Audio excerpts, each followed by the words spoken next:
Hello, spooky friends. We are your horror besties. I'm Emma. I'm Allie. And thank you for tuning in to another episode of Spooky Chicks and Horror Flicks.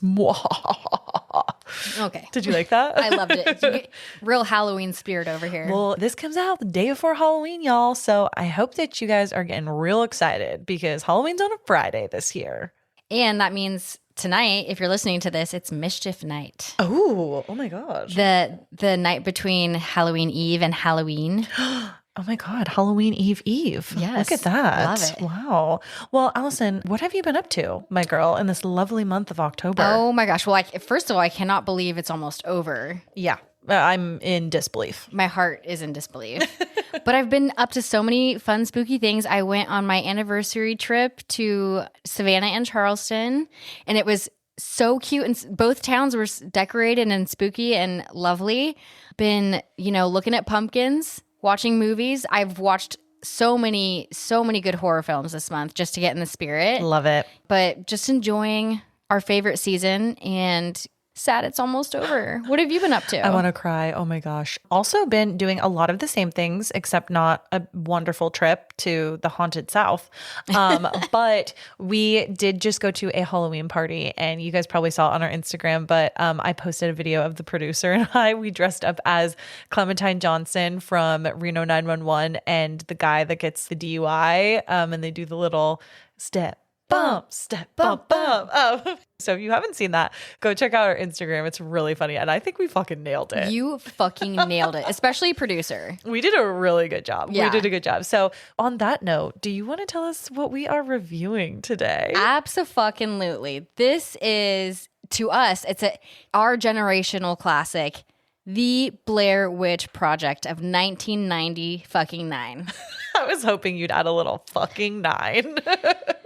That pre-millennia, gotta love it, 90s film. A founding genre film like that really created, I think, the space for found footage in horror. Well, truly. We were kids when this came out. Did you watch it? What were your initial thoughts going into this? I don't think I saw it the year it came out. I think I did see it in like the early 2000s. And I remember back then it scared the shit out of me because I had never seen a film like it. Like, it was very documentary style. I actually talked with my dad about this recently, and he said that the marketing for this film too was just so good because so many people could not get a straight answer of if this was a real film and real footage used or if this was just all made up. Some people were like, oh, it's obviously like fake. This is just a horror film. There were a lot of people that believed that it was real. I think that there's something to be said. And we kind of brought this up a little bit when we watched The Ring and reviewed The Ring. Like, I think that there is something to be said about this like boots on the ground viral marketing. And this was before TikTok. This is before Instagram. This was like word of mouth heavy. Arguably way more creative than, and way more effort than now. Fully because agree. they didn't have those avenues to market it just by guerrilla marketing. Like that so is good. So innovative. I love it. Wait, I was going to ask, what were your thoughts though? This was my first time ever watching it. Just now? Just now. No way. Like 2 days ago. But you've obviously known this film, so right? Yes, I remember this from when it came out when we were, 7 or 8, right? And I remember being so confused, being like, oh my God, it worked on me. I didn't even see it. Obviously, my parents had heard of it. My older brother had heard of it. And they were explaining like, this is a real film. And so the marketing worked on me, even though I didn't see it. You were scared at the thought of the film. And what's crazy is that level of scaredness followed me almost 20 something years later, and it still was like, I'm not gonna watch this, it's gonna be scary. Wait, I love that. Yes. You already had that preconceived notion in your head. And it stuck with me throughout all of that time up until a few days ago when I watched it for the first time. What I will say, disappointment. Disappointment on my end. I feel like if you watched it back then, you may have different feelings. But we'll get into that. We will get into all of our opinions and what actually happens in the film. But I think that, I'm just glad that the hype remained from me being so young and then carried into adulthood. And then actually seeing it, you're always going to experience something different. But all of that hype leading up stuck with me. Yeah, totally. But speaking of this experience, If you haven't seen the Blair Witch Project, stop now, go watch it, because we're going to spoil the shit out of it. And if you don't give a fuck about being spoiled, come on this found footage journey with us. Ooh, I love that. This film follows 3 film students who vanish after traveling into a Maryland forest to film a documentary on the local Blair Witch legend, leaving only their footage behind. This film is really simple at its core. I think that summary hits the nail on the head. There's really nothing to be uncovered there. That's what happens. And it's like logistics too. It's that simple to its logistics. Oh, totally. Totally. I watched several interviews just trying to understand the making of this film and the thought process behind it and like whatnot. And it's basically just they held auditions like a normal audition. Yeah. And basically they gave these 3 actors very loose outline, not a full ass script. Very loose outlines and direction on what they'd be doing in this. It's basically a huge improv experiment. Totally. Which is so cool. Yeah. Again, we were young when this came out and was made, but I don't know of a lot of films around that time that were just handing actors projects like this and saying, here's a basic outline, go. No, this seems like, especially for the time, that it was very experimental and very like, okay, we're going to throw some things at the wall and like see what happens. And the directors, they used things like clues, GPS, all of that stuff to just really like do what you were saying, like kind of lead their direction, but it wasn't a hard and fast rule of like, oh, you guys need to do this and this is the script. It was almost a game. This is they didn't even tell you how they wanted it to end. They just were trying to get you from point A to point B with these small clues. Honestly, watching the film and hearing interviews from the actors, I feel like they were being heavily fucked with. They must have signed a crazy ass contract to be like, we're gonna fuck with you for a little bit over a week and then we're gonna show it to the world. Oh yeah, it's also pretty well known that the filmmakers even stalked the actors at night to scare them. All of the reactions, the screams, the fights, like emotional breakdowns were almost completely real. Most of them were genuine reactions. Like imagine you're just there shooting an indie horror film and suddenly you're just starving and crying in the forest and it's being filmed and it's going to be released to the entire public. It kind of was like, hey, we're gonna shoot this. But then in reality, it turned very method with how they were being treated and guided throughout this journey. Yeah. I think I've said in a previous podcast too that I would love to work with a director that actually does kind of hone in on like true fear. I would say absolutely not. I'm shaking my head like no fucking I don't know way. if I would if I would go this far though. Like this sounds like our friend works at the 17th door. Shout out to Katie. What's up? And I think you like have to sign shit and like you are just signing up to be fucking messed tormented. with. Yeah, tormented. Totally. Even though there is a safe word. So guys, there is a safe word. Also follow Katie Afraidy. She posts coupons all the time if you guys are interested in going to the 17th door. It's only open until I believe the 1st. So still got a couple days. But yeah, no, this was I would say it was a experiment, not only in the fear of the Blair Witch, but experimental in the fear of just like the human experience being out in isolation, camping, being withheld from food, just having general exhaustion, like kind of like up against the hierarchy of needs that your body and your mind need. You know what's interesting is you say you saw this when you were younger. Yeah. I saw this as a 30-something-year-old with easy access to a smartphone, more like knowledge. You're safe. Yeah. So like, but then putting my headspace into theirs, like you don't have smartphones, you don't have all the knowledge base we have now. Just kind of thinking about it through that lens where, I can make any excuse like, okay, Google it or like find my friend's app or whatever. They didn't have that shit. It feels like a little bit Naked and Afraid. Totally. 100%. Do you know what I mean? Yes. Like I feel like that could have easily been a spinoff of the Blair Witch Project. But before we kind of get into much more detail on all of that, I want to talk real quick about its like reception at the box office. So it was released on July 14th, 1999 in the US, and it was released in more and more theaters as it garnered more and more success with moviegoers. This film, this is crazy, this stat I'm about to throw. This was shot on an approximate budget of $60,000. And the Blair Witch Project was a sleeper hit that grossed nearly $250 million worldwide after its theatrical run. And to this day, It is in the Guinness Book of World Records for being one of the top budget box office ratio films for a mainstream feature film. If you think about that ratio, that's absurd. That is insane. And we're actually going to get into this a little bit later because there has been some recent sort of controversy around the actors and royalties. And there have been some talks about like sequels and spinoffs related to the film coming out. And this film to me, and I feel like you can maybe agree, Els, even if you were a little disappointed in it, I do feel like this film was important. I can absolutely appreciate that fact, that it was important. Kind of like we were just saying, it could not be done as effectively today. No, fully. At all. And it opened the door in so many ways. And for it being an independent horror film and garnering that much success, like I can't imagine how inspiring that is for indie horror filmmakers out there. Absolutely. You know? And again, did I enjoy this movie? Not really, but can I really appreciate the art And the impact. The art and the impact? 100%. Yeah, totally. And this found footage technique also received really high praise from critics as well. So although it wasn't the very first film to use this type of technique, it was declared a milestone in the genre because of its amazing box office success, like we mentioned. And it led some of the industry's toughest critics to call this low budget film groundbreaking and highly effective. And audience reception was a little bit split due to some reporting of people getting motion sickness from the shaky point of view. But I think that that's like what really helps the realness of the film. So, Yeah, but I could see that for sure. For sure. And I think I've said this before, as somebody who gets motion sickness, the first person POV is not my fave. Yeah, don't love it.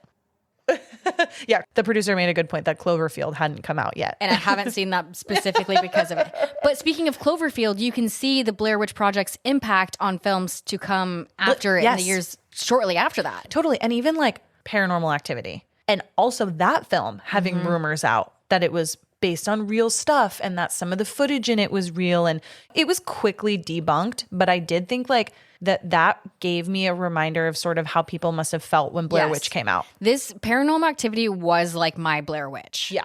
But there's such distinct effectiveness between the two. Like Totally. not even 10 years later, and Blair Witch Project guerrilla marketing frightened people. Yeah. Paranormal Activity, same effect, but a little bit more access to being like, this is fucking fake. Yes. I think You know it was what I mean? easier to uncover, easier to kind of like just go online and be like, wait, is this real? Which lowers the scare factor to the filmmaker's detriment. Like, because we have access to Google, is this real, or like get more information, it lowers the scare factor. Kind of takes the fun out of it a little bit.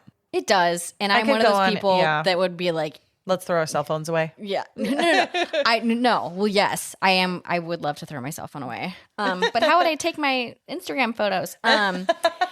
But so many films that even like I was looking at, like Scary Movie, obviously it parodies it, but like you can see the techniques they used in the Blair Witch Project in other films, whether it's from the filming style to the marketing to anything. A lot of other films have taken the lead from the Blair Witch Project to gain their success. Totally.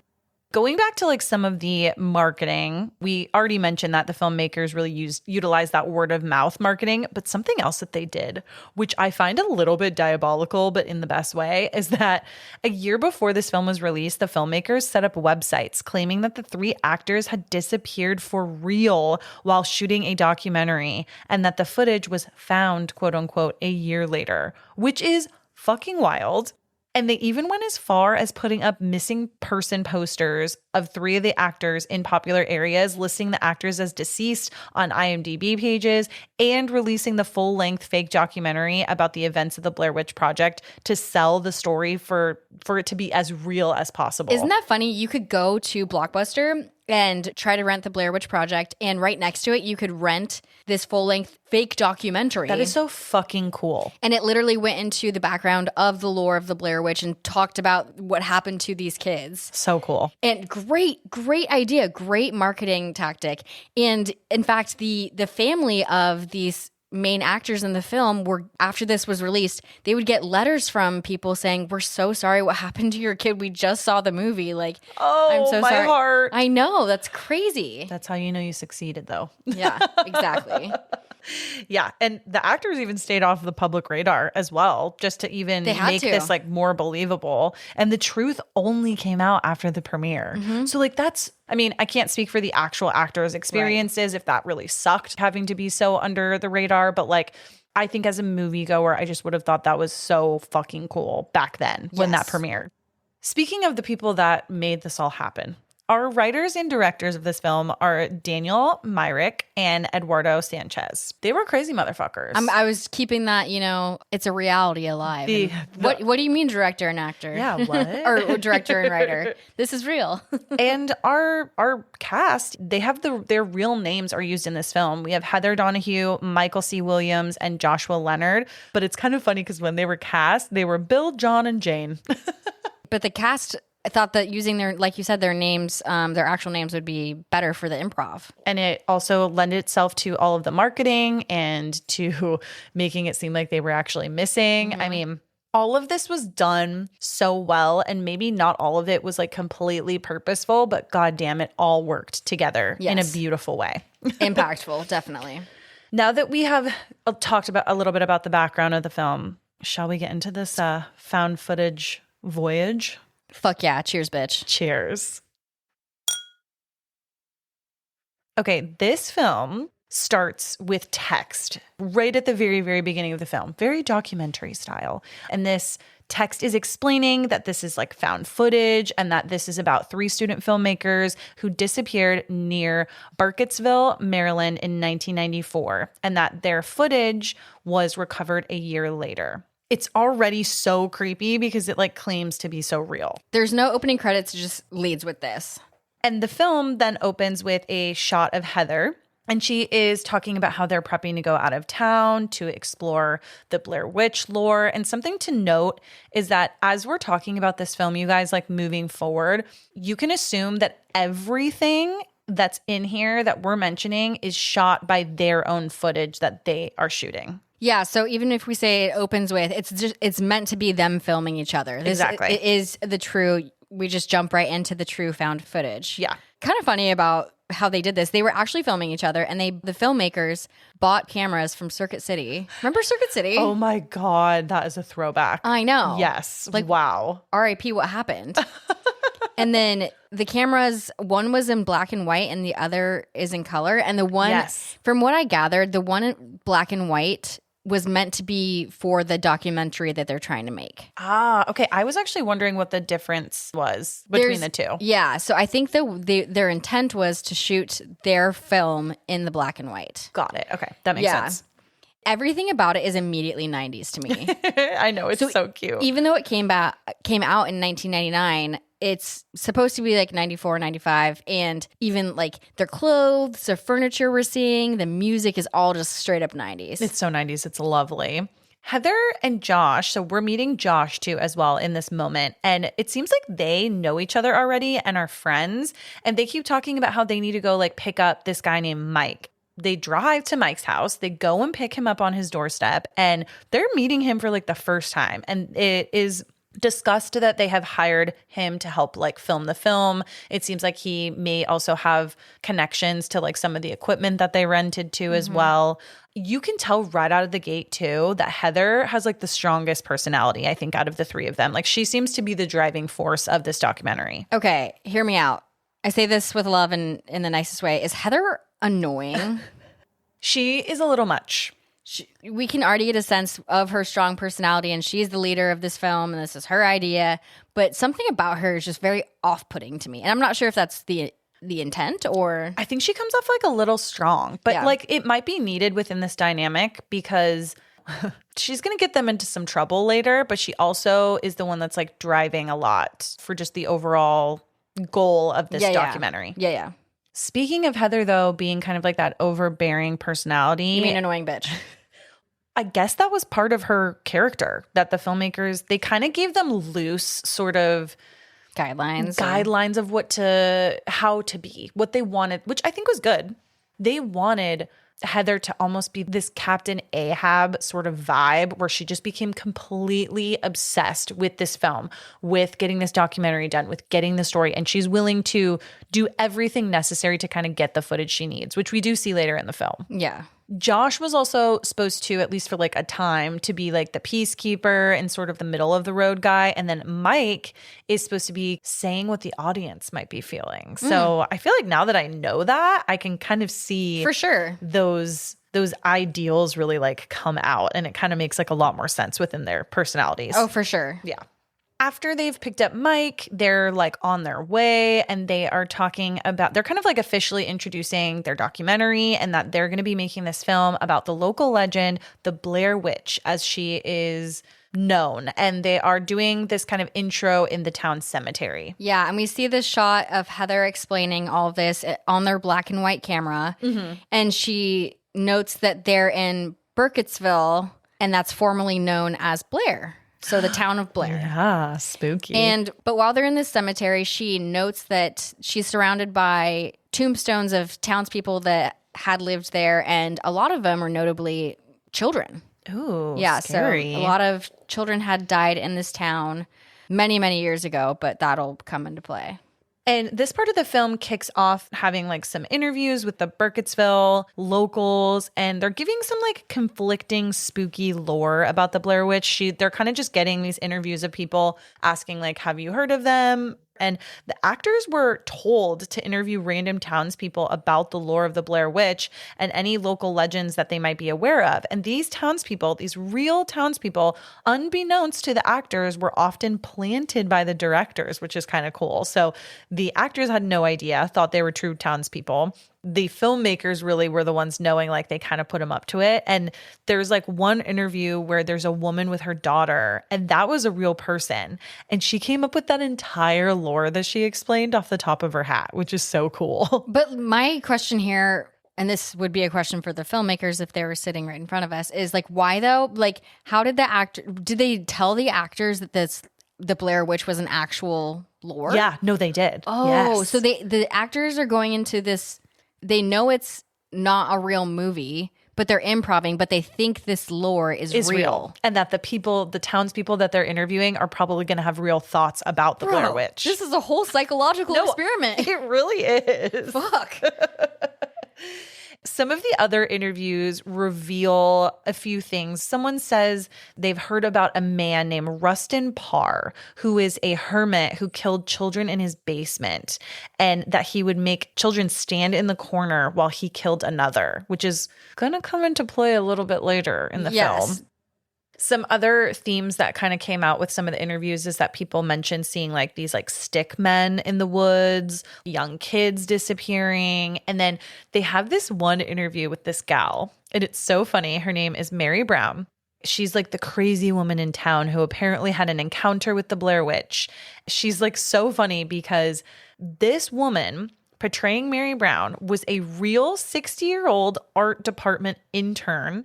And they shot her interview scene at her actual home, which was in a trailer park, and it was completely unchanged. And she had this very interesting trailer. Yeah. That had like an American flag, but then had like a stick fence. Is this bitch the Blair Witch? Right.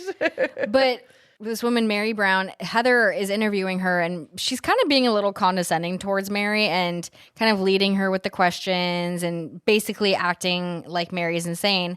While Mary's describing her encounter with the Blair Witch, saying she wore a long shawl to cover up all of the hair on her body. Oh, yeah. She says there was like so much hair. Yeah. And that's a creepy visual of just like this massive human in a, like uncovering itself and with the shawl and just like hair everywhere. Because it's like, what's under the hair? Yeah. Spooky. Also, why so much hair? Yeah. Get some nair. Give some to me. Oh, God. Just for my head. Okay. Moving on. And it's funny because we're getting all of this information from the townspeople. Some people are like, yes, we definitely believe in the witchcraft and spirits of the area. And some are like, this is total bullshit. Yeah.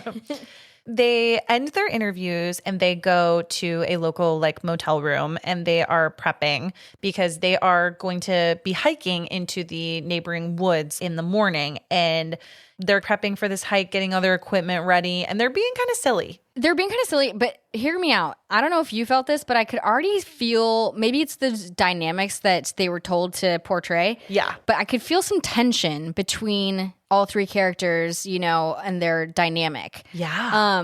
But like you said, they're prepping, they're getting ready for this. Heather describes it as like, we got to be rested, we got to be prepared, got a long strenuous day tomorrow. And then meanwhile, she's like, all right, let's rip some shots. Anybody got some weed? Like, No, doesn't she drink like scotch? Yeah, she's like, oh, I hate scotch. Scotch. I'm like, are you a 73-year-old man? Honestly. Like, I'm so confused. No, you know what? Actually, as you say that, one thing I noticed in the get-go was how quickly she took to Mike. Like, it seemed like she was just like, Mike. It's like, you don't know this guy. And That's you're what like I'm acting saying. like he's like your BFF, you know? At a certain point, she calls him Michael, and that's kind of like endearing. Like, you call me Allison. Yeah, it's like your full name. Yeah. Oh my goodness. Whoa, full ass name. Yeah. What, should we get a room? I don't know.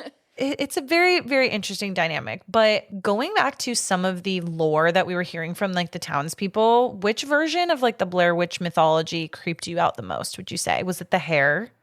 Something about the visual from that Mary Brown gave would freak me out. And I think just coming from a small ass town with like creepy shit, you know, woods and mountains and whatnot. This small towns do have these reputations. Totally.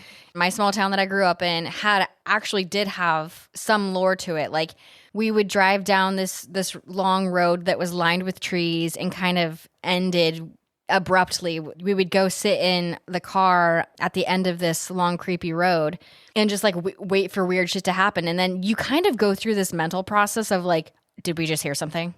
Yeah, we could have, but also it just becomes a mental thing too. Actually, now that you say that too, there is one I want to bring up that I always wanted to go and check out, but I never got the opportunity because it got like torn down. But there is a bakery in San Diego. You know, you're going to know what I'm talking about. I think you guys both will. It's called the Haven Bakery, and it was in Hamul. Yep. It's now demolished, but it was a family-owned business on Highway 94, and it was associated with like a lot of paranormal stuff going on. It's linked to like a lot of ghost stories. People talk about the haunting of the land itself, also just like the building. It's kind of weird because I don't know if anything actually even happened to it, but it was infamous for a tragic event that occurred in 1928. And it was abandoned for a really long time. And I know people who were like, oh yeah, I used to go with friends and go like explore the property. And I wanted to so bad because I heard it was so cool and so creepy. No, not me. Oh, I would love to. We had a couple of things around San Diego like that, but it goes back to, is it real or is it the locals making shit up? Totally. Yeah. And there's also like telephone. I mean, over years and years, it's like you never know what like lore is true or not. But that's what these quote unquote filmmakers are going in to prove or disprove. Yeah. Can I tell you what I found the most creepy? Oh, yeah. And it might just be because I've been watching a lot of like Black Phone. Like we watched the first Black Phone and then Black Phone 2 recently. But I didn't like hearing about this Rustin Parr man who like killed children. Yeah. Like, I don't know. I think a lot of things in my life recently have been coming up with this same sort of trope, like the new Welcome to Derry series, just premiered, and then Black Phone, Freddy Krueger. You know, I hate lore that has to do with like little kids or kids going missing because they have such an inherent curiosity. They want to go explore and go see things. And I'm like, oh no, they're so innocent. Trust me. So that creeped me out the most, I think. I'm on this strange side of TikTok where I hear about actual serial killers that did shit like this. And no, it's not cool. Yeah, let's move on. Because I could talk about that for a day. Yeah. So anyways, I'm going to call it like day 1, but it's technically, I guess, day 2. Yeah. The sun has gone down and risen again. Yeah, and they're a little hungover. Yeah, I think it's the scotch. It's the scotch. But they start their hike into, I believe it's called the Black Hills Forest. I could be wrong, but they immediately come upon a few local fishermen that are just kind of fishing, and they're asking them immediately about like the Blair Witch. And one of them is just like, oh, like damn kids never learn. And they talk about how there was a woman named Robin Weaver who back in the 1800s spirits, she wandered off in the woods, got lost, then came back 3 days later, and she was babbling about an old woman whose feet never touched the ground. And honestly, hearing that kind of freaked me out. Yeah, and it's kind of funny because these locals who are fishing are just like, oh, these damn kids. But then they're also like, oh, yeah, but I seen some mist over there, like a mist formation one time, you know. They're just so nonchalant about it. It's like, okay, guys, geez, you know. And that's the last time we see other humans besides our three main actors. I was just going to say that. Yeah, that is the last time. So the group then proceeds and they are on their way to something called Coffin Rock because they had heard some lore about this specific rock. Yeah, so they park their car on the side of the fucking road and just leave it there. Yep. Which is insane. So we've now left our last signs of humans, our last sign of transportation. So now these of the road in general. Yeah. Yeah, an actual road. So our characters are now losing basically a lot of reality. They're taking a big risk. And they're leaving basically all safety behind. And these actors actually had to go hike into these woods with all of their camera equipment. And now the social experiment really starts for them. It has begun. Yeah. And once they get to Coffin Rock, Heather has this book with her and she reads aloud about an event that apparently happened at Coffin Rock where there were like multiple men's bodies found with their intestines exposed. They were all killed. It was just such a weird, random piece of lore because they just find this coffin rock and then it's like, okay, moving on. It's funny because even what we just said about Robin Weaver, who got lost for 3 days in the forest and talked about what she saw. It's a lot of like pieces of lore that we kind of either leave or we get back to. It's just a lot of things trying to stick together, but we don't get some clarity on like, Coffin Rocks, all 5 men mutilated and strung together, and then they came back to get the bodies, but the bodies were already gone. We just leave that there. It's like, what does that mean? Okay. And then they're like, okay, moving on. Yeah. And at this point too, like spirits are still high. We're very, very much in the beginning of this journey with these three. They're joking around. There's some good banter. I mean, Heather is still very, very committed to getting her footage, but it seems like they're having a good time and they're making light of a lot of these little situations. Like even when they get caught in like the pouring rain, for instance. Yeah. And for now, they're getting along. They're still having fun. I'm going to plant this here. Ooh, I read a lot about this movie and I listened to a lot of podcasts and interviews. There is a very strong fan theory that the two boys, Mike and Josh, are actually trying to like kill Heather. This is a whole ruse to kill Heather. For what reason? What's their Don't know. motive? Who needs a motive? Oh, huh. So I'll sprinkle in a little bit of that, but even these 3 original actors sometimes say, yeah, maybe it was Mike and Josh. I mean, I could see that later, just knowing, now you put this in my head. Let that matriculate in your brain while we go through this. Oh, okay. Yeah. Also, now that we're here, it's pouring rain. They've left all signs of like civilization and normalcy. What point would you have been like, I don't like this? What do you think? I would never seek out a witch that resides in a forest in a small town in Maryland. Okay, so before it even happened, yeah. If there's rain in the forecast, even a harder no. No. What about you? Because I believe in the town witch. That's why I'm not doing this. No, by the way. No, I actually think I'm kind of there with you. Yeah. I think that there's a part of me that if there were roads, I would maybe like be open to exploring this area if I had access to the car the entire time. Yeah. Like speaking of, they are now on foot trying to find evidence of the Blair Witch. And they're carrying everything with them. Yeah. And by the way, why are they doing this? We never get the why. Nope, we don't get the why. That's so God true. Damn it. Yeah. Where's that why? We really don't get whys a lot, if we're being completely honest with horror films. But all I ask is why. All day, every day. That's it. Why? They end up surviving their very first night. Nothing happens. They don't have any like spooky occurrences. They did their first evening sleeping in the tent. They did hear some noises outside of the tent. Oh yeah, but they like don't. I don't think they take it seriously at all. They're just like, oh, it's the forest. They're like, yeah, whatever. Whatever. Which red flag. if you hear noises in the woods, come on. 100%. Well, actually, I camp a lot, so like you always hear shit. Yeah. Oh my God, I'm gonna die.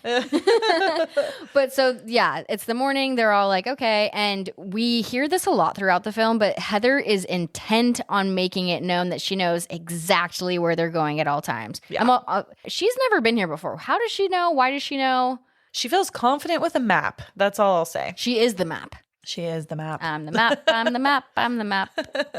And the boys are kind of giving Heather shit because it seems that they're just not super clear on where they're going. And they're like, are you getting us lost? And they don't want to get lost again today, is what they say. Yeah, they're like jib-jabbing at each other. So again, we're still at a playful state. Yes, like they're not taking it super seriously, like thinking they're lost, but they're also like, Heather, where are we fucking going? We're laying some foundation for like, what the fuck? Some greater issues to come. Yeah, and Josh actually asks Heather on camera, so night one, how do you feel about the Blair Witch so far into our journey? She's like, I don't know. Again, why are we doing this, Heather? If you don't know, then why are we doing this? Yep. Then we get some general direction. She's like, okay, guys, I know exactly where we're going. We're going to the cemetery trail.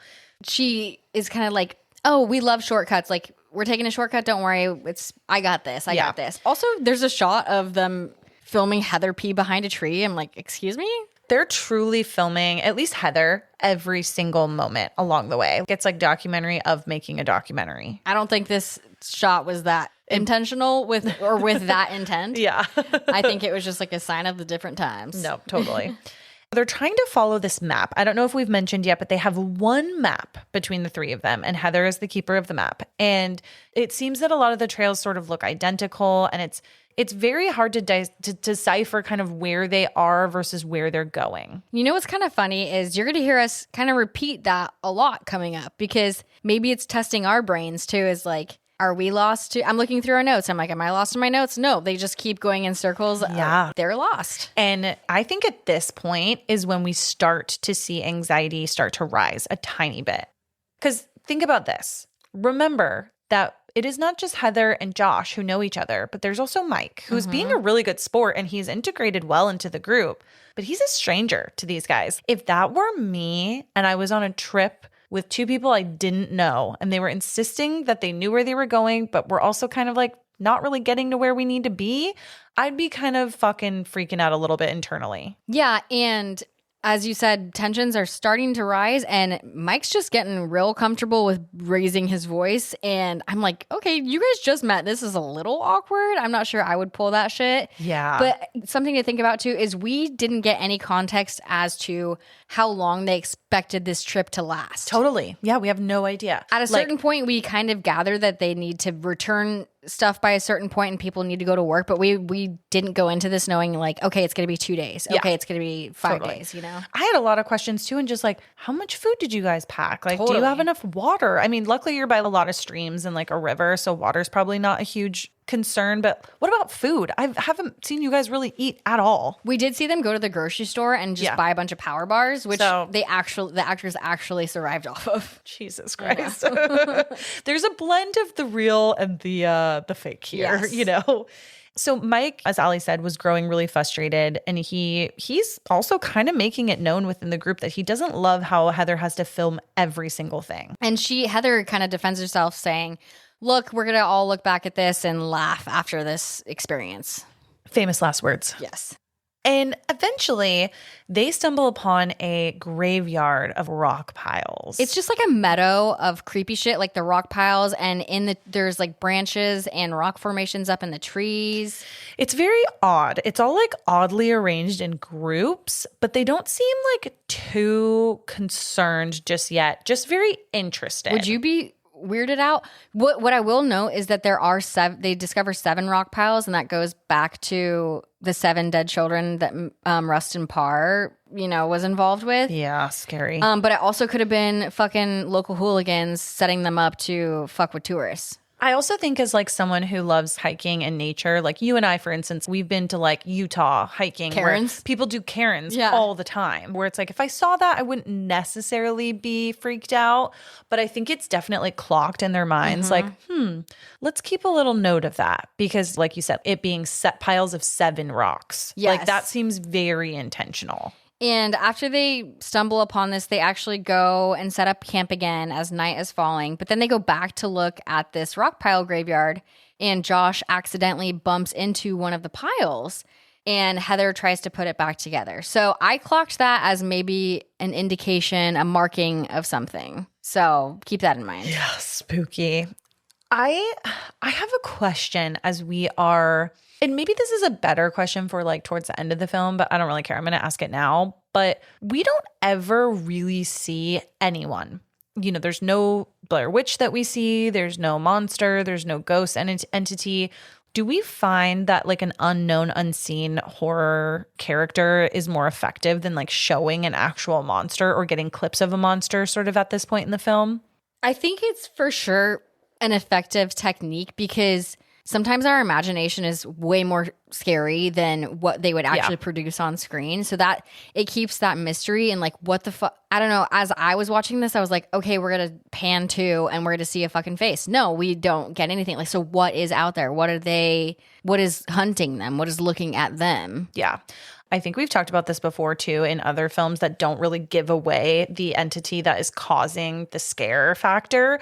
But like sometimes your imagination can be so much scarier than something that they would have done. I actually read an article that they had an idea for how they would have revealed the Blair Witch if she were going to be in the film.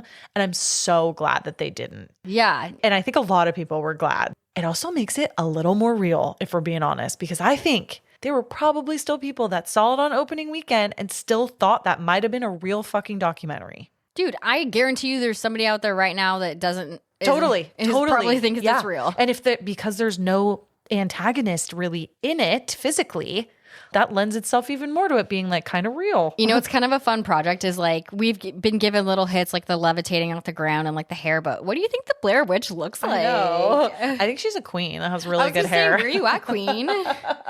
I think that there's a parallel universe where she is in the same coven as The Witch. 100%. Yeah, she's related to those gals. Black Phillip is involved. You know who's covered in hair? Black Phillip. Someone just needs to mention butter in this film and I would be like, Done. yep, this is a prequel. Yep. Like 100%. Yep, love it. Or a prequel, sequel, something along those lines. Anyways, after they've set up their camp and they are going to sleep, this is the first night that they start to take noises that they're hearing outside like a little more seriously. They're hearing like a lot of sticks cracking, like branches snapping, and just some like overall movement. They're freaked out, but it's more of a like curiosity. Yeah. And I think in there, they don't say it outright, but I would assume like they're probably thinking it might be like animals or something. And so Heather gets out of the tent with one of the guys, I think. And she's with Josh and they're both kind of going like, hello. Yeah. And they're filming this encounter, right? There's no like real visuals in this scene. It's really just sound-based horror, which I think kind of to our earlier point, it lets your brain kind of fill in the blanks a little bit, which is scary. Think about when you're camping. I try to block this out of my brain. I try to limit my imagination. Yeah. It could be the fucking ice cream truck man, like not a scary one, sorry, like an actual ice cream. Like a real one. Yeah, who's coming up to hit you with like a SpongeBob ice cream stick. Or it could be, in the middle of the night, yes, producer. She's just saying it could be. It could be. You never know. Are you going to deny the ice cream of SpongeBob in the middle of the night? Yeah. In the middle of the night, in my dreams, we can do the thing. We can have ice cream together. Baby. Sure. Yeah. We're not even Swifties, but that was nice. I know. Well. So it could be the ice cream man. Yes, in the middle of the night. It could be a snake. It could be someone coming to stab you. It could be someone coming to stab you. It could be fucking Hugh Hefner coming to scout you to be a Playboy bunny. You don't know. That's true. So they don't know. They're curious. There's also a level of like when you are camping, you are so vulnerable. However, what they did is go out and explore. I would not do that. I would. I think I would. No, you fucking bullshit. Yes. No, I am the person. I hate this about myself, but it's so true. And I think this is kind of why I'm a little bit of a final girl, is because I go and investigate. That's some first girl shit. Yes, but also no. Okay. Well, what is Heather? She's just a girl. Okay. I'm just kidding. She was technically. Yes, she's technically just a girl. Sure. Okay. But so they go out at Curious Brains and And Mike stays behind. Yeah. And Heather's like, you're scared. And Mike's like, yeah. I think my reasoning, now that I'm thinking about it a little bit more, I think my reasoning of going out and exploring is because it's either I go out and see what's fucking causing this noise and maybe have a chance to fight back or run versus staying in a tent where something could just come attack me and I don't really have a way out. Okay. So I might be dead either way. True. But at least I'm going to go out fucking fighting. I'm staying in that tent and I'm just like, all right. Come get me. I wish this were the ice cream man, but if you must. Please be the ice cream man. God damn it. I just want that firecracker stick. You know, like the red, white, and blue. Oh, so good. Oh, so good, dude. So nothing happens. We cut immediately and it's now the morning. And they're talking about what they think it might have been, but there's really no like conclusive theories. Josh says maybe it was people fucking with them, and Heather's like, bro, nobody knows we're out here. Both of those are problematic. Tell people where you are, first of all. A, and B, people fucking with you is also scary. And the unknown, also scary. Totally. It's all lose, lose, lose. Yeah. And Josh is like, have you seen Deliverance? Such a good film. Oh my God. Also, ding a ding ding ding ding ding ding ding. That would freak me out if he is referencing that to our experience camping. I'm like, fuck. Yes. But regardless of all that, Heather insists that everything be caught on audio and visual. Which, I mean, I kind of get it. No, it just goes back to her persistence of like, this is the end all be all. This is the film. This is it. Yeah, exactly. They pack up their camp. They do their normal thing. And I think we're on day like 2 or 3 now. You know what? Like, I'm losing track. Like, me too. And their day of hiking definitely becomes very frustrating as it seems that they're like, okay, let's just make it back to our car. Heather is even assuring the guys, don't worry, guys. We're going to make it back to the car soon. Like, don't worry. And the guys are like, cool. Let's check the map. Yeah. And tensions continue to rise. And Heather continues to sort of be the only one who is a little delusional maybe and thinking that things are okay. And she's now saying again, we need to set up camp soon. Yeah. Because she's like, it's getting dark. Yeah. And I mean, and then Mike starts to freak out. As he should. Rightfully so. But bro is hot-headed. They don't know this man. No, I mean, he could be a killer. He could be the Blair Witch. He could be the ice cream man. We don't know. He could be Hugh Hefner. He could be a little bit of all three. Wouldn't that be something? That would be something. So he's freaking out and like legit screaming. Yeah. It goes back to the unknowns. Like, we don't know how long they set out to be here. We also don't know their benchmarks of like, okay, we're at it. We don't know. We know they went to Coffin Rock or whatever. Like, what's the actual fucking plan? Yeah, where are we trying to reach? We, as the viewers, don't know. Yeah. We don't even know if these people know. I was like, they barely seem like they know. Like, we're trying to find a witch, but like, how are we doing that? Yeah. It does seem, though, that there's like a general timeline because the guys are freaking out because they're like, dude, you guys, we need to get the equipment that we rented back in time. And some of us even need to work the next day. Mm-hmm. That is the first indication, I would say, of like a timeline, so to speak. Okay, they were only really supposed to be out here for a couple days. Which is weird because, like, wouldn't you be way more insistent on keeping time and keeping track you would think that was the case? But yeah, here we are. You would think. They also keep talking about a fucking DAT. They're like, we got to get the DAT back. Yeah, so I was super confused by that. And apparently Heather's camera has internal audio. Yeah, it's like the little handheld camcorder. Yes. Okay. But the camera they're using to film their actual their film that Mike is using requires a DAT. Okay. And that's like external audio? Yes. Okay. And it's basically a boom. The boys are in charge of that camera. Got it. Okay, that makes sense. But they're very concerned about the DAT. They're like, we got to get the DAT back. Yes. So, by no surprise to anyone, they have to camp again. And overnight, they hear these cracking, snapping noises again in the distance with no explanation. Yeah, it sounds kind of, to me, the sounds each night are a little bit different. To me, this sounded like branches breaking in the distance. Yeah. Which could be like anything, but also could be extremely scary to hear. They also, why does nobody have a fucking headlamp in this movie? This is a great question. Come on, campers. Yeah, they have like full camping packs, and it seems like, I mean, they have tent and all kinds of stuff. I do think that they rented their tent, though. I do remember that from the beginning of the film. Oh. They like talk about it being a rental. So like maybe they just really poorly planned some of the things that they may need. If you're going to be hiking to find a witch or evidence of a witch, please be more prepared. Just please bring a headlamp. Little PSA. Little PSA. But as they're awake and listening to these noises, they're like, okay, well, it's almost morning. I'm sure it's got to be almost morning. And they're like, maybe it's like 5 or 6 a.m. No, it's 3 a.m. And what is 3 a.m.? The witching hour. Hey. Shoot. Somehow they get back to sleep. I would not be able to sleep, by the way, but they, sleep a little bit. And in the morning when it's turning light out, they find piles of these rocks outside their tents, and they resemble the rock piles in the rock graveyard. Riddle me this. If you can hear all these things at night moving outside around your tent in the distance, wouldn't you hear rocks being gathered and piles of rocks being formed around your tent? I think that that's what makes it extra scary. Yeah. Is that there was no indication that there was like someone or something that close to them. And that's what, in my opinion, makes it 10 times more freaky. Because it's like, what the fuck? How did we not hear someone right outside our tent doing that? And I think one of them even makes a comment like, oh, maybe those were already there. And I think Heather's like, oh yeah, because we just picked a spot to camp with 3 perfectly placed rock formations like right outside of our tent, you know? Something kind of funny too is just the actors themselves, they didn't hear these rocks getting piled outside of their tent. One of the things that the filmmakers wanted to surprise them with and get like their true reactions. One of their little leading actions, like to get them to continue on this path that they're trying to guide them on. But we're in it, just going back to the number 3, it's like the mocking of a trinity. It's, we got 3 rock piles, 3 a.m., and there's 3 of them. Spooky. Ugh. And I feel like people used to create rock piles while camping around the time this came out to fuck with other people. If not, I might have made that up, but like if they didn't, they should have, because that's brilliant. No, you're probably right. And that there might even be a part of them when they see it, like someone might just be fucking with us. I mean like you and me. Like, let's say, totally. Like, you know what I mean? Yeah. And I think like even in the film, like they're like, for sure. They're trying to hold on to like, oh, it just might be someone fucking with us. You never know. Would, if this came out and I saw it and I believed that this was like an actual documentary and I was camping and my older brother or something put a rock pile outside my tent, I'd be like, fuck, I'm dead. Yeah.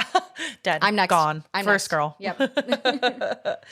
We're going to hit a point right now where we're like having a lot of kind of the same things happening over and over again. And Al's like you put it best. I think it's like you get a little lost and like, what is next? We're kind of going in circles here. And the guys, they're getting more and more frustrated and upset that Heather is still continuing to film, even though their situation is becoming like more and more dire as time goes on. It's becoming more suspicious. They're more tired. They're probably cold, hungry, and that adds to frustration and being scared.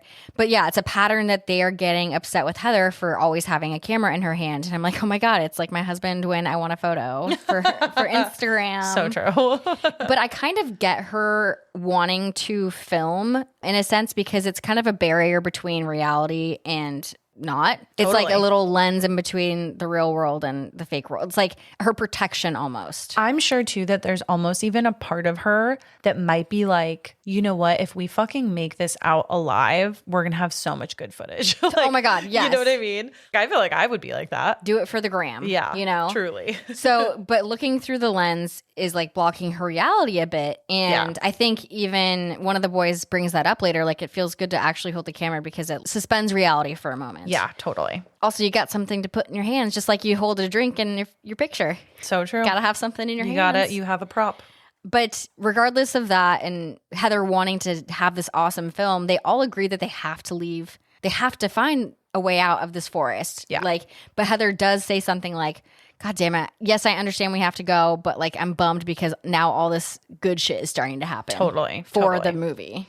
And unfortunately at this time, Heather has seemingly lost the map. The map has disappeared. They are kind of blaming each other, or I guess like Heather maybe blaming the boys. Like she thinks that they might be like fucking with her and they think she's lying and like, you know, making it up. And they go through almost like a roller coaster of emotions, it seems. There's a little bit of anger, some delusion, some laughter, some commiseration that they're all lost together without the map. Yeah, they're together going through all of it, and we see it. Like they're screaming and then they're like, okay. They all end up saying, let's stop fighting and let's work together to get back to the car. Yeah. Fighting is going to do us no good. The boys are like, yeah, okay. We're in the woods. It's not that big of an area. We have to be able to find our way out. Yeah. And Heather says something to the degree of, yeah, we're in America. It's hard to get lost in America. Okay, girl. have you never read a story about a missing person? Yeah, that seemed a little naive to say, but okay. What the fuck? Yeah. Have you never researched the Appalachian like those woods? Yeah. Scary. Read any story about woods, all right? Yeah. Especially ones haunted by witches. Anyways, they all agree, okay, yeah, we can't be lost. And if we are, our loved ones are going to start maybe being curious or looking for us if we don't turn up this evening. Yeah, I think Josh is like, my girlfriend is going to wonder where I am. And then someone else is like, oh, you know, my parents are going to wonder why I haven't come home. So they're trying to talk themselves Totally. out of becoming very fucking scared. And we do this in our own brains. And like every day we yeah. kind of like try to reason with ourselves. And reframe the situations. To make us more comfortable. Like, okay, well, that can't be true because this is There's going to no happen. way we're going to be those people that get lost in the woods, you know? Because X, Y, and Z. Exactly. It's comforting ourselves. Yeah. But right about here is where I kind of start to believe that fan theory about the boys trying to fuck with Heather or kill her. Because Mike and Josh are kind of being delulu and laughing at Heather. This is where she's again saying, I feel like you guys might have the map or know what happened to it. It feels like they have taken a turn and they're kind of messing with her a little bit, even though it's not like purposeful. But I think it's just like their time to sort of shift the focus on her a little bit. Also might be losing their absolute brains. No, I think that there's a big part of like delusion, being hungry, not getting good sleep, being scared. Like, all of these things are working against them, you know? You know when you're so fucking tired that everything is hilarious? Oh, totally. I think that's where they're at. Yeah, exactly. Yeah. And as they cross a creek, Mike starts laughing at Heather's shoes being wet, and he starts laughing almost like maniacally a little bit. And this is likely due to him just going like stir crazy, being hungry, tired. And out of nowhere, he like confesses that he actually kicked the map into the river out of frustration. And he's laughing maniacally as he says this. I'd be pissed if I were Heather because he's waited all of this time to be like, oh yeah, actually I did lose the map. Like that wasn't fucking helpful. You guys are all trying to get out. Yeah, and the boys they were like gaslighting her heavy. A fight ensues. Heather loses her shit on him. Josh even starts to get a little bit physical with him as well. And it feels like paranoia has just hit max capacity here. Definitely. And okay, we no longer have a map. And Heather's like, I have a compass. And I'm like, do compasses still exist? Do people actually use them? Oh, all the time. Oh, okay. Literally all the time. Wow. I also think too, there's a couple things that my thoughts lead to at this point in the story. And one of them is, one thing I think I would do is try to follow like a creek or a river as much as I possibly can. And one of the boys actually brings that up, that Heather didn't know the name of the river that they were following. Yeah. Then there's also just like a pick a direction and maybe just like keep heading in that, especially if you have a compass. Especially like maybe knowing a general idea of where you are. You can know, okay, when we got here, did we have to drive north, south, east, or west to get here? You know, maybe we keep going south if that's the last known place that we dropped our car off or something along those lines. However, it seems like anything they're going to do, though, at this point, it's not going to help them get out of this situation. They're in this never-ending forest circle maze. Oftentimes, when we see a pattern of like stuck in being almost a cycle, like we're going the same direction, whatever, it's due to paranormal activity. But it could also be simply because they're lost and like have no sense of direction. Yeah. So It's hard to say which one of these two forces are leading, like pure lack of direction or something paranormal. And that's what makes it, I think, extra scary. Ooh. Good news is I'm a natural compass, so I could help us. Oh, perfect. Yeah. Perfect. Yeah. Something funny, too, that I wanted to add here is that the actors were given directions in notes privately by the filmmakers. So one of the notes revealed to Mike that he was the one who was to destroy the map. And so he improvised on the spot that he kicked it into the river and thought that Heather and Josh had seen him do it. And Mike carried this information to himself for much of that day's filming before finding the right moment to reveal it to the other two. So like that's also really fucking cool. This is, again, very interesting experiment to do this with actors, but I'd be so fucking pissed. Oh, totally. Totally. Like if this were real. Like these people are actually gonna kill each other. Oh my goodness. Wouldn't that be a film? Yeah. Someone needs to write that one. As they're continuing to hike their way out of this complete mess, Mike starts yelling that he found some quote unquote voodoo shit. They come upon this area, and you guys, if you haven't seen the film, this part to me is really fucking creepy. There are stick figures that have been built everywhere, and they're different sizes. They're up in the trees. They're on the ground. They're iconic. They're like part of the visual for this movie. Yes. And it's very eerie. It's very unnerving. And also, on top of it, it is starting to get fucking dark again. Yeah, it looks like those things left behind in True Detective. Or just reminds me of that. Yes, 100%. Yeah, it feels very ritualistic. Totally. Almost. Yeah. I was walking around a trail in a nearby beach town of ours, and there was shit like this placed around in the woods by it. Oh my God. Yeah. That's and I was fucking like, terrifying. No, I know. I was like, let's bounce. Oh my God. What would you do if you stumbled upon a forest full of fucking stick dolls? Just surrender to Black Phillip, probably. Where's my butter? Sure. I mean, I'm not gonna lie, I would think about it. No, I would probably be right there with them, just losing my absolute goddamn mind. Yeah. It would be so scary because it's just like, could you run? Yeah. But where the fuck are you gonna run? Could you hide? Yes. Where the fuck are you going to hide? You're so vulnerable here in this forest with no real shelter other than a tent, no car. You are only with one other person you really know. The other person is technically a stranger, and it's getting dark. Yes, it's getting dark. And okay, so they've just seen these stick figures. Again, like we said, redundancy and pattern here. The guys beg Heather to stop filming so they can keep moving. And Mike starts to like desperately shriek for help. It's like really sad, honestly, because that just tells you it's almost like he's screaming to the universe, like, please, someone help us. But even like put yourself there, like I would probably do the same thing because like, again, telling ourselves things to make us more comfortable. Someone might hear it. Like the possibility of no one being out here is impossible. Like there must be another person out here. Even the guys that they ran into at the very beginning of their hike where they were fishing, you know, there could be someone. So I could understand where it's like, and me, I'm a natural optimist. I think I would maybe have also some of that frame of mind of like, okay, what could I do? See, mine would come from desperation. Like there is no realm on this earth where there's not somebody who can hear me right now. Yeah. Delusion, desperation. They've got to hear me. Yeah. Yeah.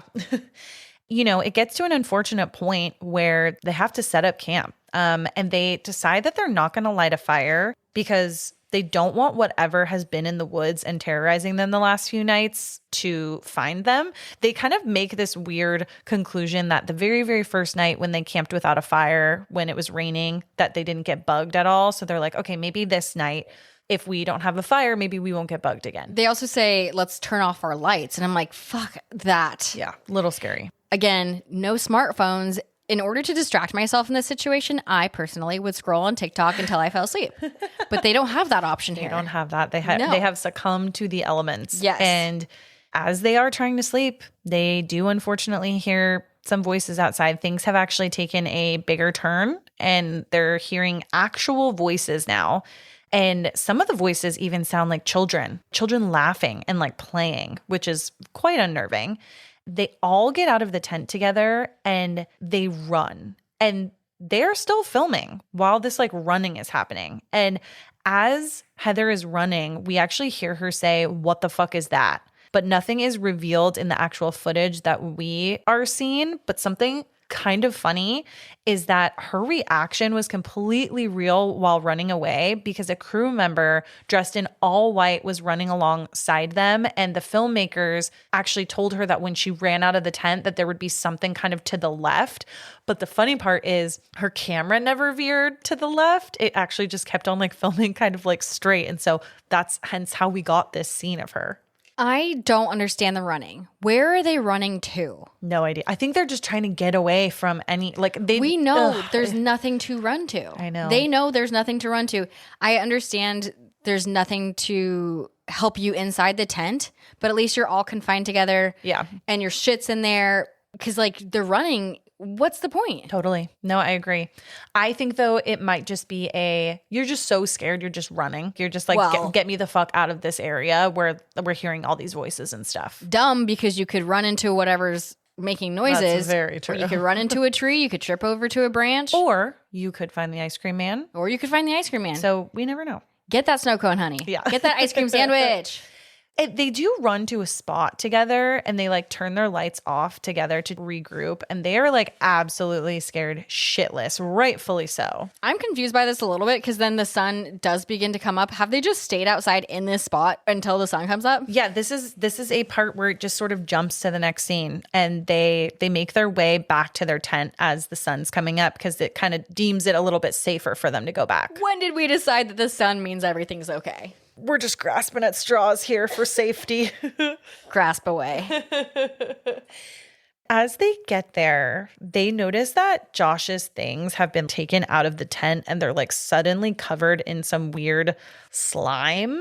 And he's pissed, obviously. And they're all questioning, like, well, why just Josh's stuff? It's weird. And here goes back to what I said about Josh being the one that knocked over that pile of rocks a while ago in the rock graveyard. Was he marked? Did him doing that trigger something or someone? Spooky. To fucking terrorize them. Also, that slime in question was KY jelly.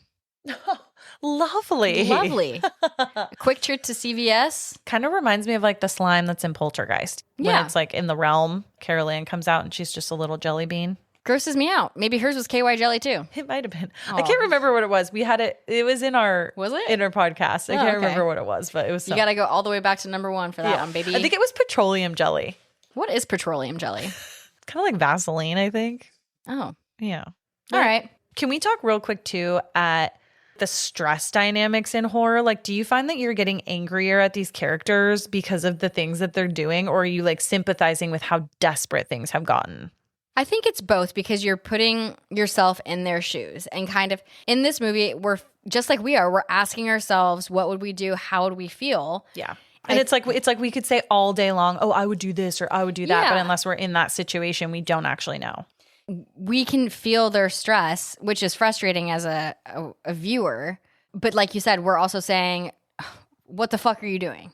You should have turned back. Where's your light? All these things. Yeah. And we don't know if anything we would have done differently would even be the right choice. Girl, I wouldn't be in this situation. She's like, let me repeat that. Okay, so they're back in another day with daylight. Another day ensues where they haven't made any progress getting home, unfortunately. And Heather keeps filming. Mike is asking her to give Josh a little bit of privacy because he's kind of off to the side by himself. And I think he says something like he's crying and just having a moment. Yeah, just like Mike saying, let Josh cry, like let him. And this is kind of, we've seen more emotion from Mike thus far. Yes, totally. I think Josh crying is like a little bit newer. Going back to that fan theory, kind of a weird moment. Like, so Josh goes from crying or weeping and then goes into calmly saying, hey, does anybody have a cigarette? Like, maybe this was a little planted moment between Mike and Josh to like trigger something for Heather. Or maybe he's just so delusional that the journey between emotions is just, it can be that abrupt. That's probably the more likely case. Yeah. But maybe. It's so sad too, because in this moment, it's like they just so desperately don't want to set up camp another night, but they obviously like have to. And Mike discusses with everybody how it's just gotten worse every single night. And again, Heather brings up that fucking like, oh, well, it's just not possible to get lost in America. It's like, bitch, you're fucking lost. Extreme denial. Actually, Mike and Josh start to sing the national anthem because they're fucking going crazy right now. I find that so sad for some reason, because that, I don't know why, it makes me think that soldiers that are in the same situation might be doing the same thing. No, I don't know. It really freaked me out, to be honest. It didn't make me sad. It made me go to like a scary, like, oh, that's kind of scary. No, yes, same. A little bit of a mix of both, I think. Yeah. So, but again, lends to their exhaustion. Just like, what do we do with ourselves? We're going to sing the fucking national anthem and keep walking. That's all we can do. I know that feeling of being so tired, but you just keep walking. Yes. But imagine that to the level they're on. I don't even know. You're just losing so much hope, not even that you are going to get back to the car, but that you are even going to make it. Yeah. Like, and they start to turn to that, like, are we even going to make it situation? Yeah. It's really scary. And it seems also that they are going in circles on the trail because they come upon the same log that they crossed on the stream earlier. And it's like so heartbreaking. That would be frustrating for a number of reasons. Is One of them being, I mean, as humans, we instinctively use landmarks to remember like a direction, or like, okay, we passed that. That means Totally. this other thing is around the corner. So to see that again and still not know where you are, I'd be so frustrated. You know what I mean? And like, oh God, so defeated. More defeated than they already are. Yeah. You're losing the comfort of that familiar thing because it's gotten you nowhere so far. Yeah. Also, homie should have like left breadcrumbs, or you know that, have you heard about that forest where you tie a string to the beginning of the forest and you walk in and it follows you, and then when you want to turn around you have to follow the string back? No. I don't know if I made that up, period. Oh, okay. All right. We're going to have to look into that. Yeah. I mean, I'm sure people do stuff like that. Like, I know you can mark things. People use environment safe markers to mark trees. Like, I've seen people mark trails with like little orange posts that kind of highlight like the trail that you're on. So, yeah.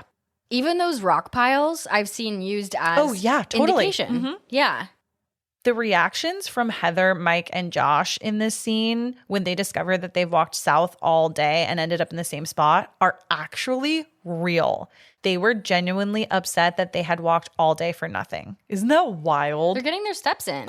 I don't think people were as obsessed with 10,000 steps as they are today. Not in 1999? Maybe. But in this moment, Josh absolutely loses it on Heather, basically blaming her for all of this. And he videos her crying and breaking down. He's kind of berating her for the choices that they've all made to get them here. He's basically like, you want to make this movie.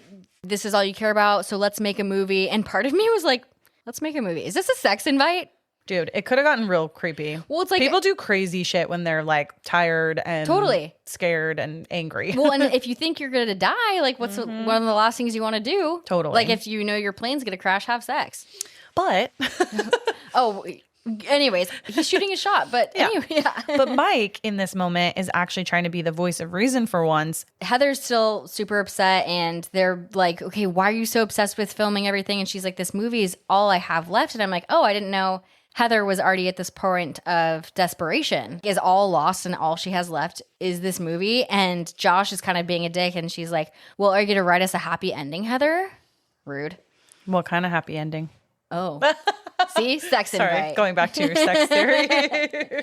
In the tent, they all start to think about things that they love and that they would love right then. Speaking about like, one of them wants like his mom's mashed potatoes or something. Yeah. And just like kind of giving them some kind of comfort or hope for what they can enjoy once they hopefully get out of there. Return home. Yeah.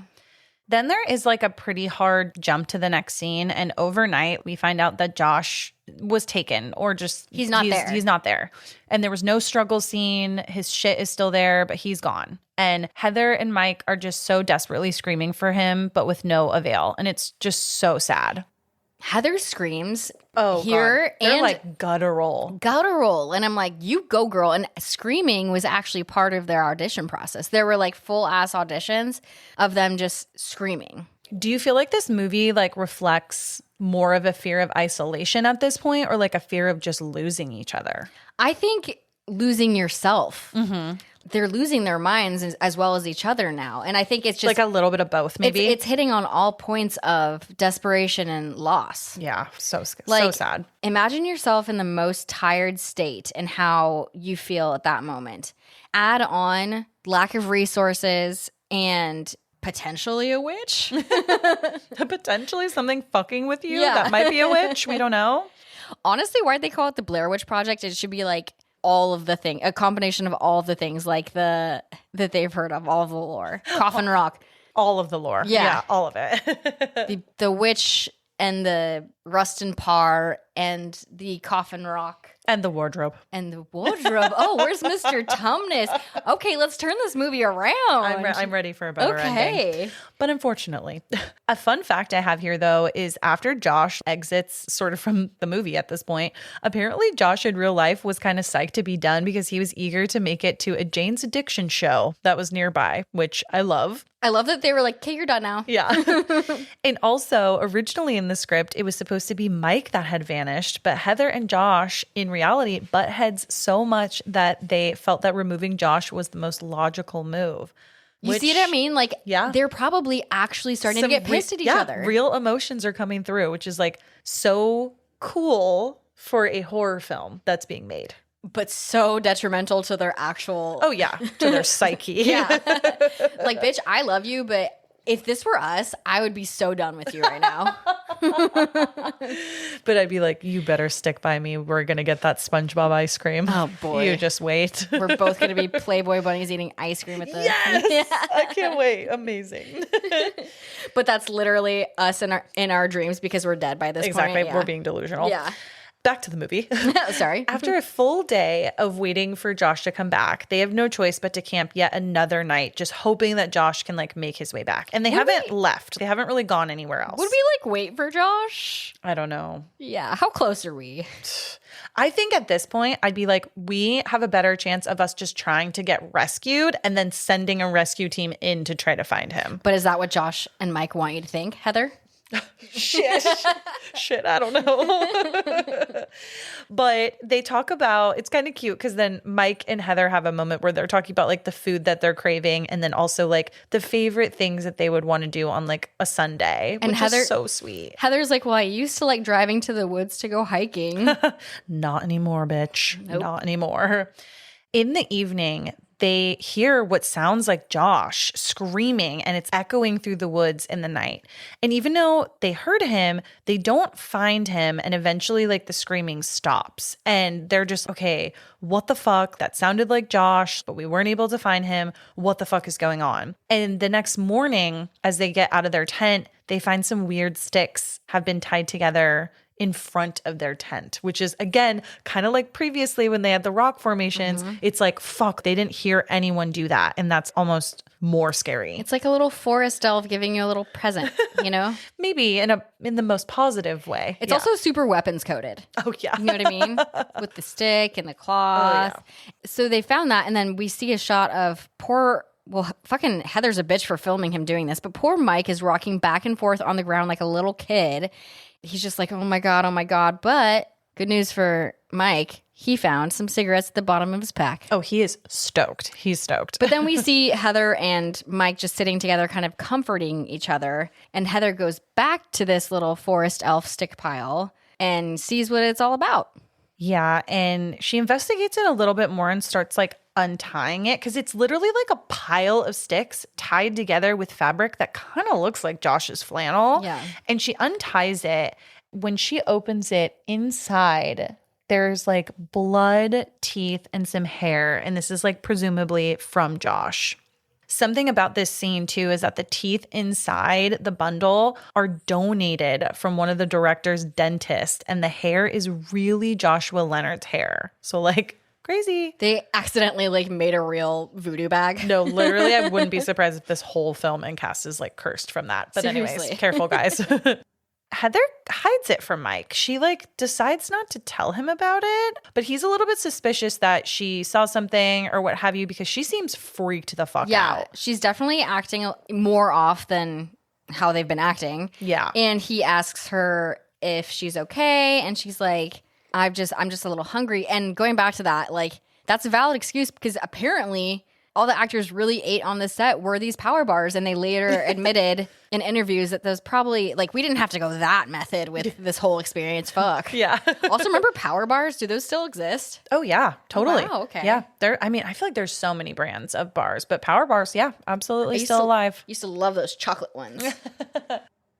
Something that I wanted to bring up too in this part is that this scene was a moment that proved to be a drawback to the filmmakers not being present to ensure that everything was going to plan, because the morning that the stick bundle was to be discovered, production designer Ben Rock was dropping off supplies to the two actors and was curious of their reaction once they opened the stick bundle he created. But he only learned that Heather never opened it and tossed it further away. And so Ben had to literally talk them into opening it as they initially rejected it because they were so scared and emotionally drained at this point. This, like, their filming process was like an actual choose your own adventure. Like, they were not told, like, hey, in this scene, you have to look at the stick bundle and then look further and investigate it. So they chose a different adventure, and they had to be like, hey, come back. We got to explain this. Yeah.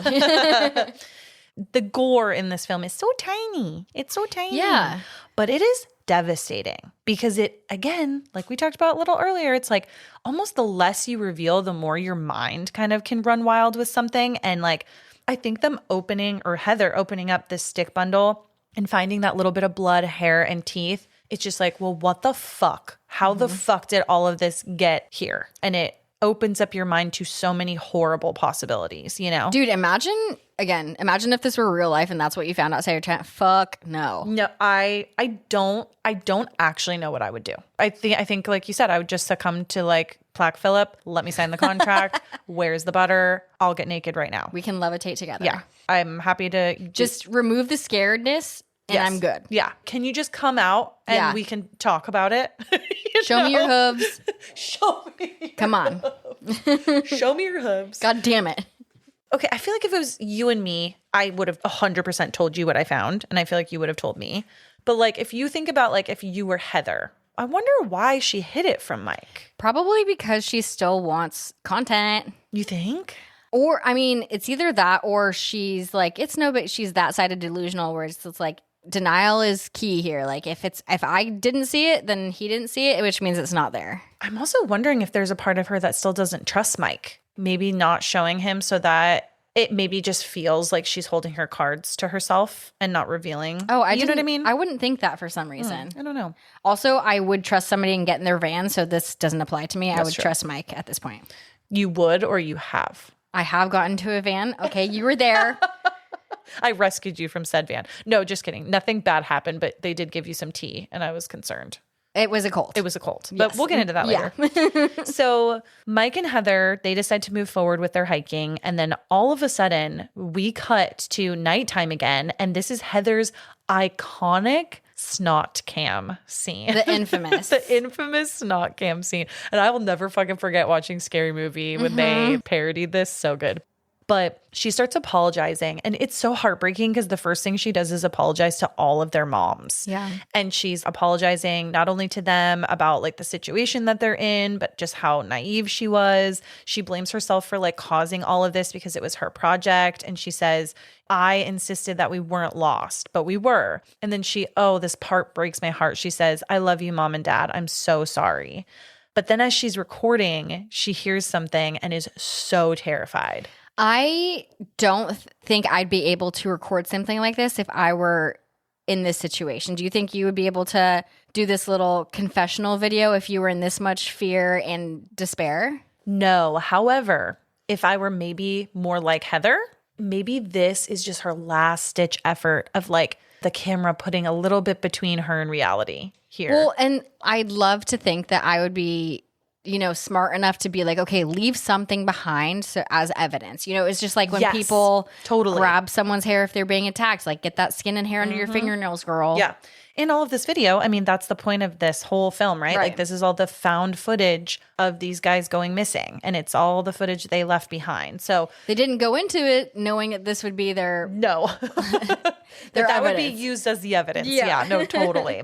And this confessional shot too, it truly has founded itself in horror history. Totally. And again, first time seeing it a couple days ago.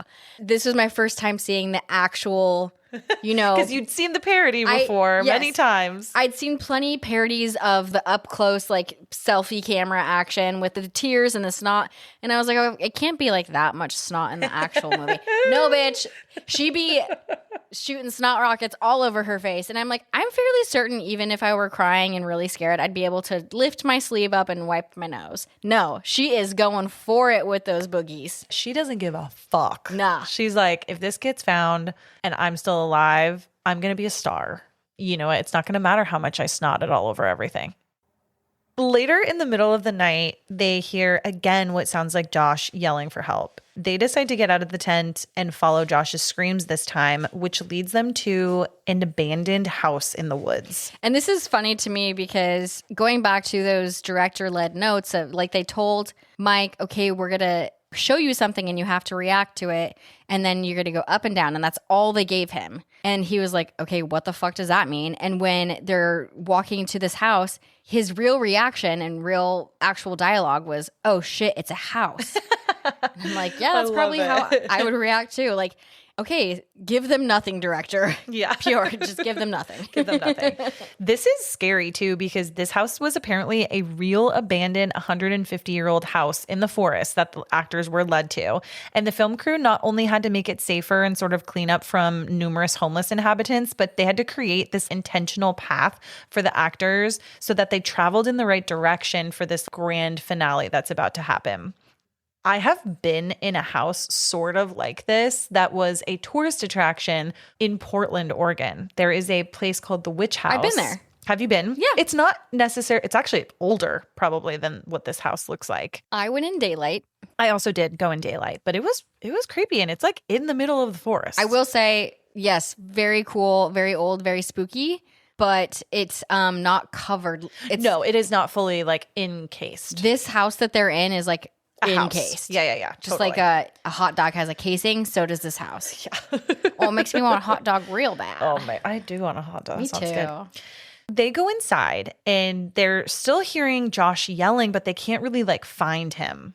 Something funny I heard about this in production is the sounds of Josh yelling were actually played on a little boom box outside the cabin for the actors to hear. I love it. Yes. I love it.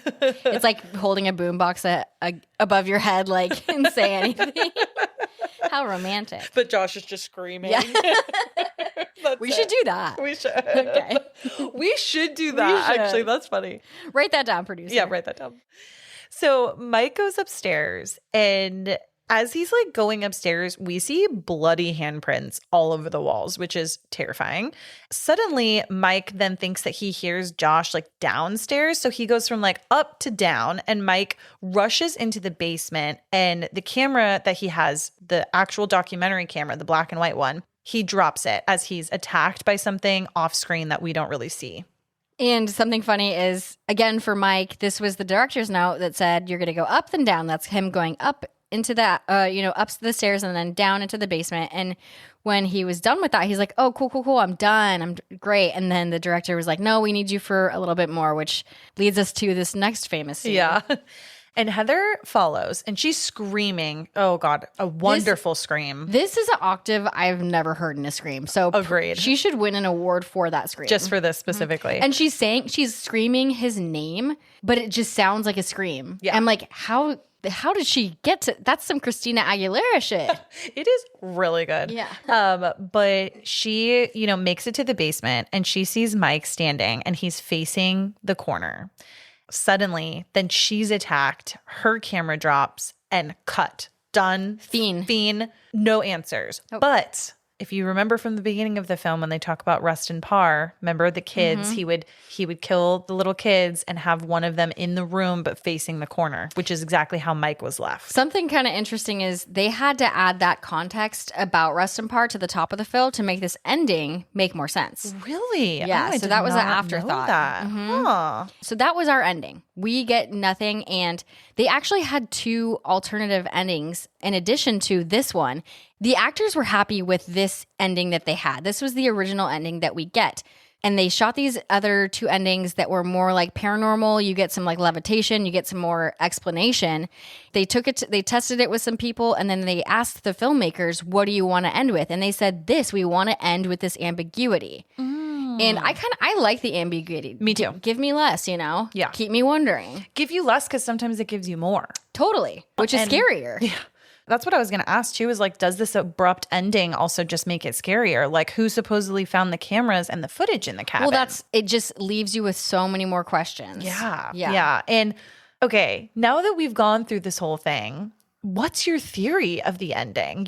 Was it the Blair Witch? Was it Rustin Parr? Was it Josh going insane? Was it Mike and Josh killing Heather? Was it Drake and Josh? Oh, God.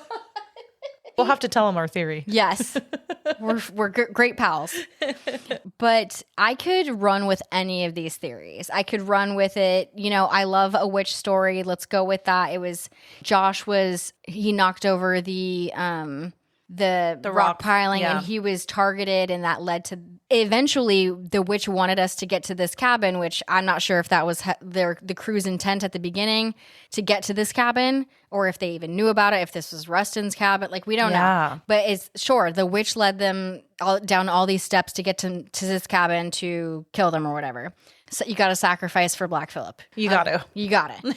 Rustin Parr, not so much. I mean, sure, like, I think Rustin Parr was from the 40s, but it could also be people who worshipped either the witch or Rustin and led all of them to this cabin to kill them, like locals who like created those shrines of the stick people and just like also believe in Black Phillip. So I'm wondering if it's almost like a mix. Maybe it started with the Blair Witch, right? And in the 1800s, that gal, Robin, who got lost in the woods, saw the woman with the hair, what have you. Maybe Rustin, he got caught up in the witch game. You know what I mean? Yeah. And he signed that contract. And he's in there. And then now he's carrying out some of the things that we're now seeing. Or it's all of the locals are in on it, and to appease this witch or any kind of higher power, they have to sacrifice dumbass tourists. And maybe Josh now isn't just a sacrifice, but is now going to carry on. Yeah, sure. You know, we're getting into the jumping from one person to the next kind of game, exactly. right? Okay. I don't know. Also, it could be, again, Drake and Josh, Mike and Josh want to kill Heather because she's annoying. Yeah. And That could be it. Yeah. They're like, we actually really don't want to fucking do this film, so this is what we're going to do. Yeah, so we don't know, but all theories are good theories. What were like some of your final thoughts, aside from just like your final theory ideas? My final thoughts are super basic. I appreciate and can respect everything this movie did for the genre and all of the movies we know and love that came after it. It's such a great experiment, but I fucking hated watching it. Because, I mean, and maybe that is a good thing that I hated watching it, because a lot of the same stuff, repetitive. Thank goodness this was only an hour and 20 minutes. It was a sweet spot. Like, this even felt long to me. Yeah. Usually, like, I can take an hour and 20 and be like, great, that felt short. This felt long. They had like a 2-hour cut of this. And I was like, fuck no. No, thank you. Yeah, no, thank you. There was, to me, seeing this in my 30s, no scare factor besides the ambiguity. Yeah. And I, again, didn't enjoy the film, but appreciate everything and all the effort and planning and whatnot going into it. Yeah. And the acting was great. And the level of commitment from these actors on so many different levels. Insane. Like, Insane. on so many different, and they must have some fucking PTSD from every element of this filmmaking process. I'm sure. Yeah. But what are your final thoughts?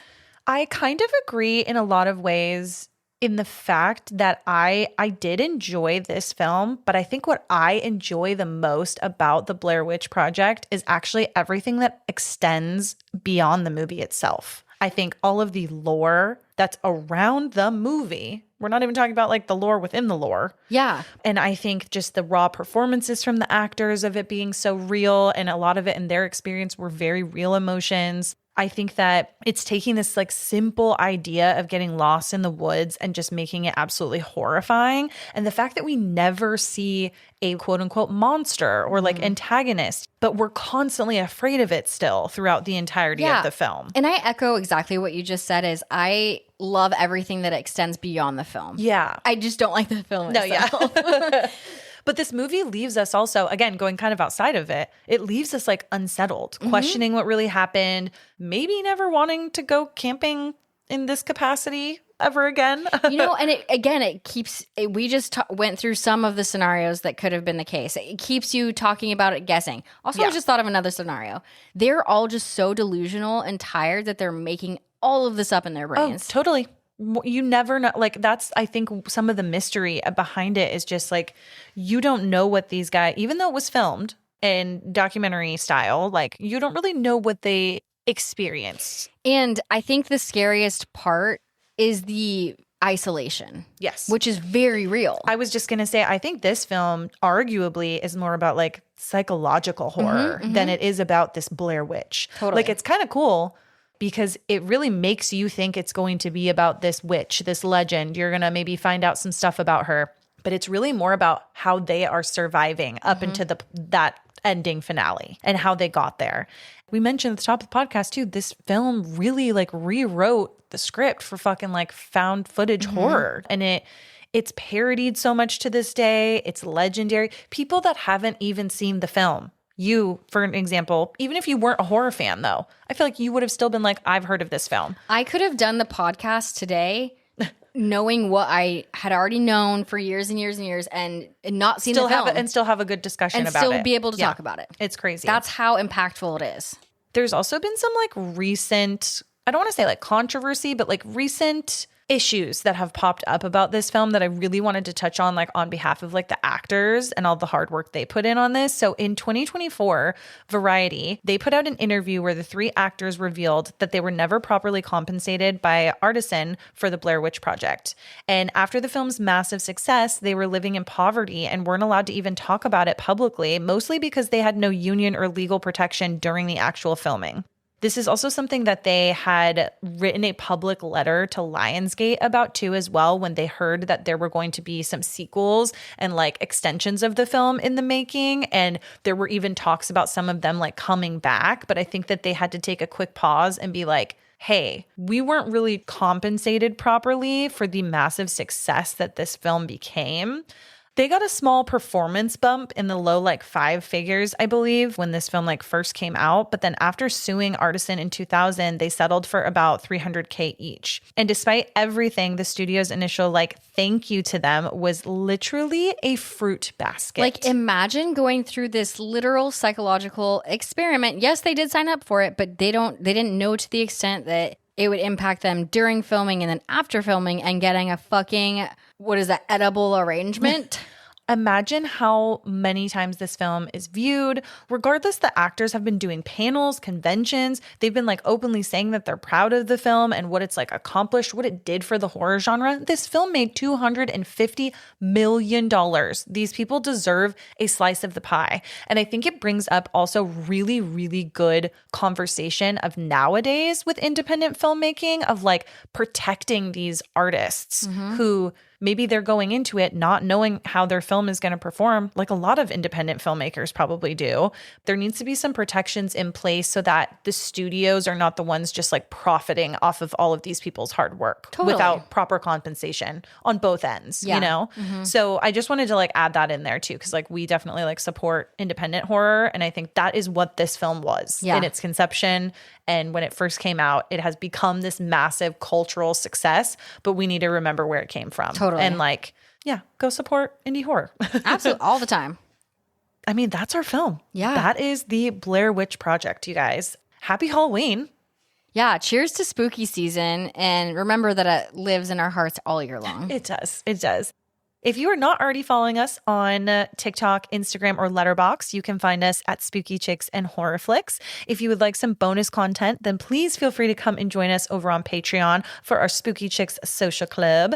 Make sure that you guys aren't being left behind in the woods and press that follow button wherever it is that you listen to the podcast. It really helps us out and helps more other horror lovers discover us, just like yourselves.